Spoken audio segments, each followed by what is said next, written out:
Assalamu alaikum warahmatullahi wabarakatuh. Students, as we have started our 17th lesson, and from last two classes or two videos we have seen about the fightings for freedom. This is our lesson, and we have seen about the Jawaharlal Nehru, because he was born on 14th November 1869 in Allahabad, and his father name was Motilal Nehru, and Pandit Nehru was the first Indian Prime Minister, and he served from 1947 to 1964. We have seen about his leadership, highlights of his life, and about some concepts of leadership, how he did, and and children know him as a Chacha Nehru. And we have seen about the Bal Gangadhar Tilak Khan, Abdul Ghaffar Khan. So now we will start our lesson here, students. This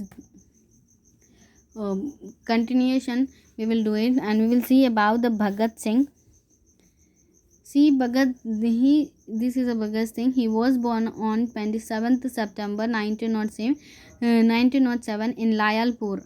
Now this Layalpur is in Pakistan, and his family was involved in the freedom movement, and young Bhagat Singh was influenced by their work. And when the Jallianwala Bagh massacre happened or occurred, Bhagat Singh was deeply disturbed with that massacre, and he was only 12 years old at that time. So in 1921 he joined the non-cooperation movement, and we would have, along with the revolutionary revolutionary figures like such as Rajguru, Sukhdev, B.K. Dutt. He also take a part from non-violent protests, and sometimes strong actions were also required for them. So in 1928, Bhagat Singh boycotted the Simon Commission. When the Congress boycotted the Simon Commission, means when they don't want the Simon Commission, so the police firstly beat up the peaceful protesters. So then at that time Lala Lajpat Rai was mercilessly beaten by the police. So Lala was badly injured and died soon after that. So Bhagat Singh claimed revenge. So he claimed revenge by shooting a British police officer after that, and then avoid capture by fleeing escape to Lahore. So on 8th April 1929, Bhagat Singh and B.K. Dutt dropped bombs in the Central Legislative Assembly, and they did not injure anyone, but this was just to draw the people's attention to the British injustice. So Bhagat Singh was hanged to death on 23rd March 1931 for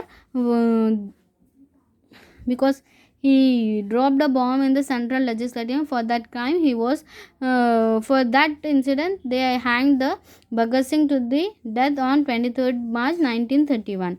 Now coming to the next leader, Subhash Chandra Bose.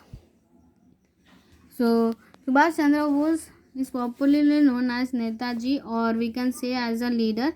And Subhash Chandra Bose was born in Cuttack in Odisha, now Odisha we can say, on 23rd January 1897, and he attended school in Cuttack and Calcutta, and later joined the Indian Civil Service, and he went to England in 1920 and resigned from the ICS within a year, and he devoted his life to the freedom of our country.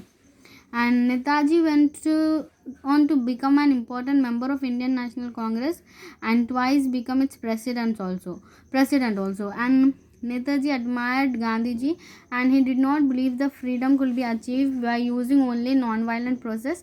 So the injustice of British convinced him that only well-organized army could force them out of India.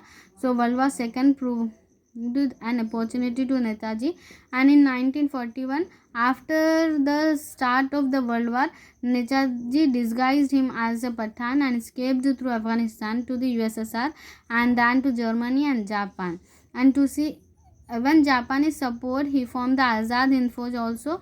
Also that Azad Hind Fauj is also known as Indian National Army, and in this army soldiers of different religions and regions fought as brother against a common enemy, that is the British.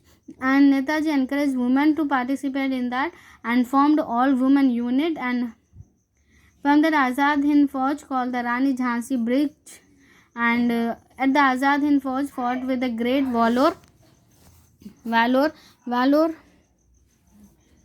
Okay, so but were forced to surrender when Japan was defeated in the Japan was defeated in the war. Okay, so students will stop here.